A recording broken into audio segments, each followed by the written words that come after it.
ఓం శ్రీమాత్రే నమః. వందే గజేంద్రవదనం వామాంగారూఢవల్లభాశ్లిష్టం కుంకుమపరాగశోణం కువలయినీజారకోరకాపీఠం. గురుబ్రహ్మా గురువిష్ణు గురుర్దేవో మహేశ్వరః. గురుః సాక్షాత్ పరబ్రహ్మ తస్మై శ్రీ గురవే నమః. ప్రణమామి దక్షిణామూర్తి వ్యాసశంకరరూపిణం జ్యోతిర్మయం గురుం శ్రీమద్ చంద్రశేఖర సరస్వతీ. శ్రీ గురుభ్యో నమః. ஓம் ஐம் ஹ்ரீம் ஸ்ரீம் ஸ்ரீமாத்ரே நமஹ. 41வது நாமம்.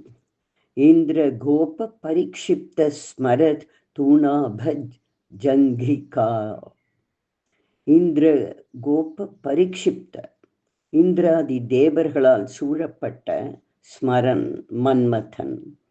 தூணாப, அம்புகள் சேமிக்கப்படும் அம்பராத்துணி. தூணாபனா அம்பராத்துணி.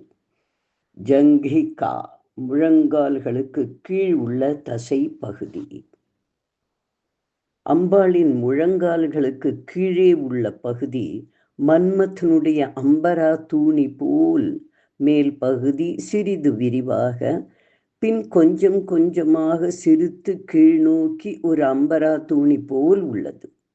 அதுவும் மன்மதனின் மலரம்புகள் இருக்கும் அம்பரா தூணி போல் அழகாக இருக்கிறது என்று வர்ணிக்கப்படுகிறது. ஆக அம்பாளின் முழங்கால்கள் கீழ் உள்ள பகுதி அம்பரா துணி போல் அமைந்திருக்கிறது.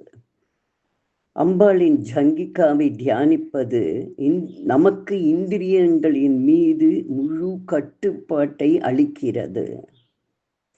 ஆதிசங்கர் கூட தன்னுடைய சௌந்தர்ய லகரியில அம்பாளின் இந்த ஜங்கிகாவை மன்மத அம்பரா தூணியை ஒத்ததாக இருக்கிறது அப்படின்னு எழுதியிருக்கார். தன்னுடைய 83வது பாடல்ல பராஜேத்தும் ருத்ரம் அப்படின்னு தொடங்குற பாடல்ல நிஷங்கௌ ஜங்கே தே விஷம விஷிகா, அதாவது மன்மதனானவன் விஷம விஷிகா உன்னுடைய முழங்கால்களுக்கு கீழ் உள்ள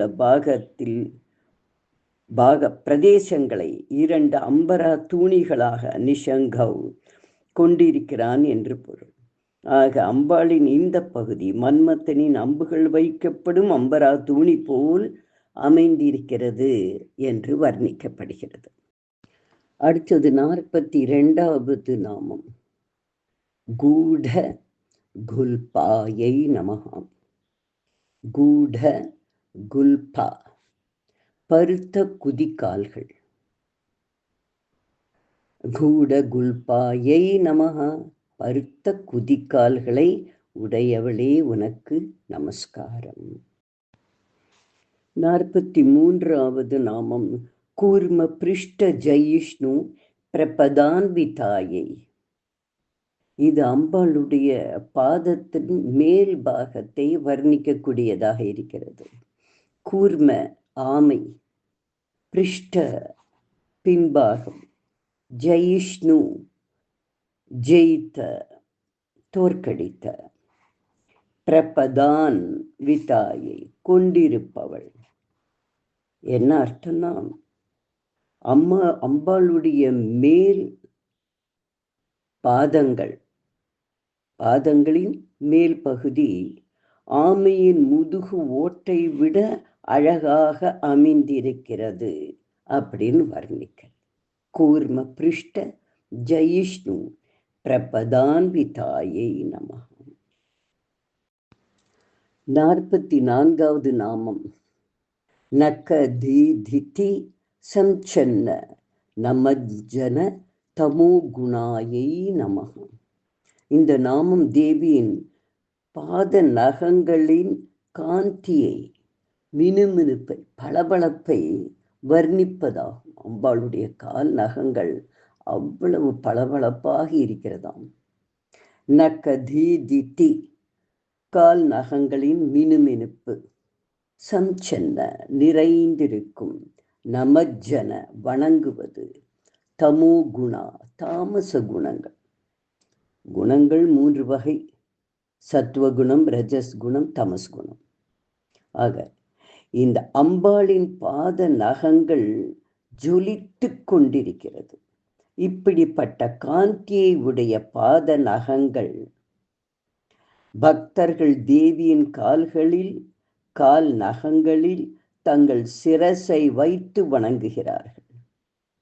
தேவி அவர்களின் அறியாமையை, அஞ்ஞானத்தை, தாமச குணத்தை, மன இருளை நீக்குகிறாளாம். அப்படிப்பட்ட ஒரு சிறப்பை உடையது அம்பாளின் பாத நகங்கள். அடுத்தது 45வது நாமம்.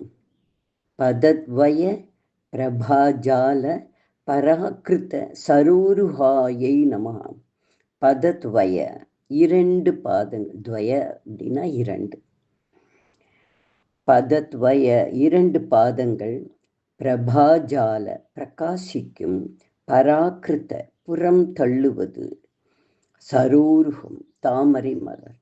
அதாவது செஞ்சாந்து குழம்புகளால் பூசப்பட்டு அலங்கரிக்கப்பட்ட தேவியின் திருப்பாத அழகு தாமரை மலரின் அழகை மிஞ்சியதாக இருக்கிறது அப்படின்னு. அவ்வளவு அழகான அம்பாளுடைய இளம் சிவப்பு வர்ணத்தை உடைய அம்பாளின் திருப்பாதம் அவ்வளவு மேன்மையாகி இருக்கிறது. 46வது நாமம். சிஞ்சான மணி மஞ்சீர மண்டித ஸ்ரீ பதாம்புஜாயை நமஹ. இது அம்பாளின் பாத கொலுசுகளை வர்ணிக்கிறது.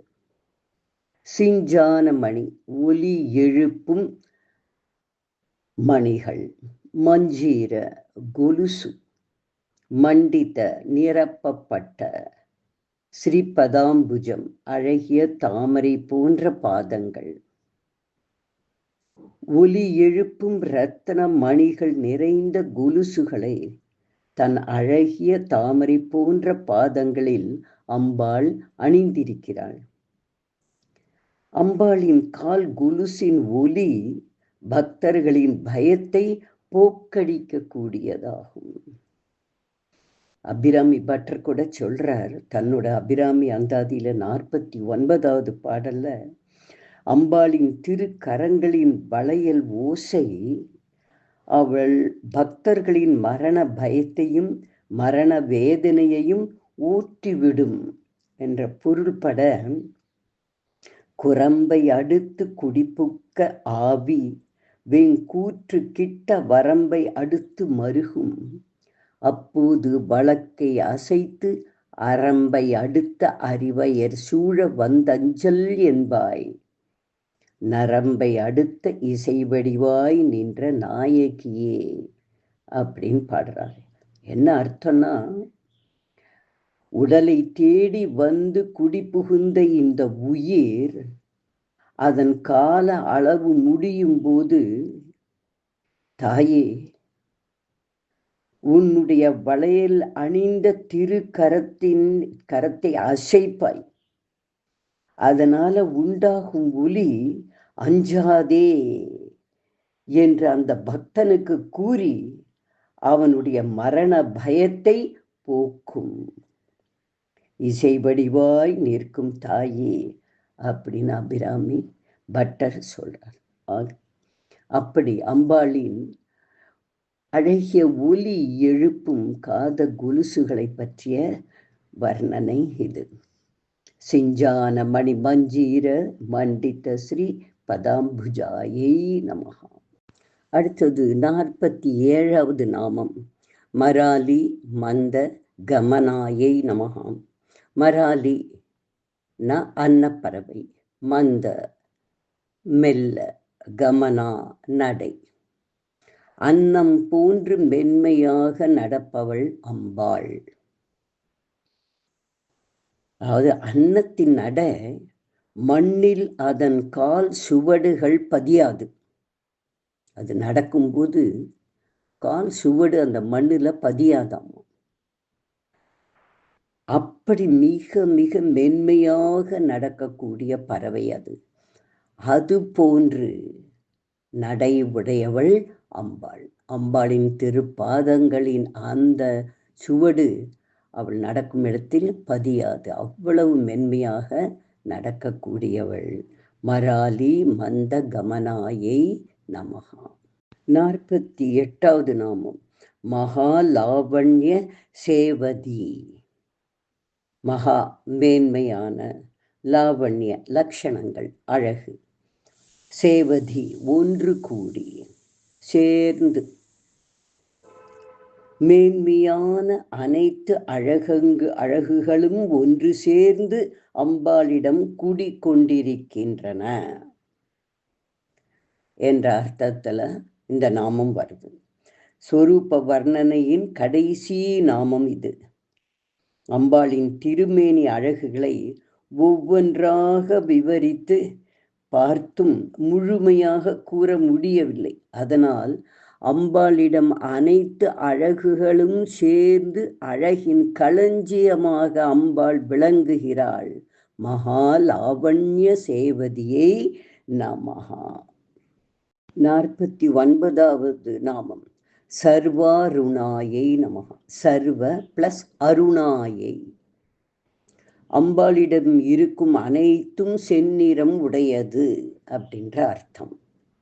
அவளுடைய திருமேனி, ஆடை, ஆபரணம், மலர் பிரகாசம், குங்குமப்பூ குழம்பு அலங்கரிக்கும் திருப்பாதங்கள், சிவப்பு மணிகளால் ஆன அணிகலன்கள், தாம்பூலம் தரித்த திருவாய் என்று எல்லாம் சிவப்பாக காட்சி தரும் அம்பாளின் வடிவம். சர்வாருண, எல்லாம் அம்பாளிடம் சிவப்பு வர்ணம் உடையது. 50வது நாமம் அனவத்யாங்கி. அன் பிளஸ் அவித்ய பிளஸ் அங்கி. அன் அப்படின்னா இல்லாத, அவித்ய குறைகள், அங்கி அங்கங்கள். அம்பாள் எந்த குறைபாடும் இல்லாத அழகான அங்கங்களை உடையவள், பூரணமானவள். தன்னுடைய அங்க லாவண்யம், அழகு அண்ட சராச்சரங்களையும் ஈர்க்கக்கூடியதாக இருக்கிறது அம்பாளுடைய அங்கங்கள்.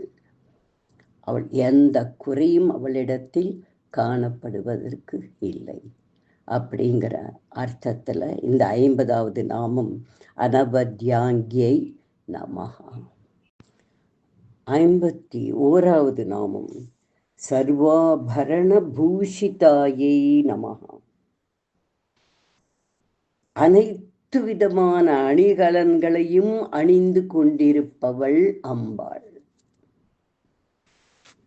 தனது சிரத்திலிருந்து பாதம் வரையிலும், நகங்கள் வரையிலும் அம்பாள் அனைத்து விதமான அணிகலன்களையும் அணிந்து கொண்டிருக்கிறாள். சர்வாபரண பூஷிதாயை நமஹா. இதுவரை ஸ்வரூப வர்ணனையான திருநாமங்கள் வந்தன. அம்பாளுடைய ஸ்வரூபத்தை வர்ணிக்கக்கூடிய திருநாமங்களை நம்ம அறிஞ்சோம். இதன் பிறகு வரும் திருநாமங்கள் அம்பாள் எங்கே எப்படி வீற்றிருக்கிறாள் அப்படி என்பதை கூறும் நாமாக்களை பார்ப்போம். ரஹஸ்யானாம் ரஹஸ்யம் ச லலிதா பிரீதிதாயகம் அனேன சத்ருஷம் ஸ்தோத்ரம் ந பூதம் ந பவிஷ்யதி. சர்வரோக பிரசமனம் சர்வசம்பத் பிரவர்தனம் சர்வ அபமிருத்யு சமனம் காலமிருத்யு நிவாரணம் गुह्यातिगुह्यगोप्त्री त्वं गृह्णास्मत्कृतं जपं सिद्धिर्भवतु मे देवी त्वत्प्रसादान्मयि स्थिरा। ॐ श्रीदेव्यै नमः। नारायणायेति समर्पयामि।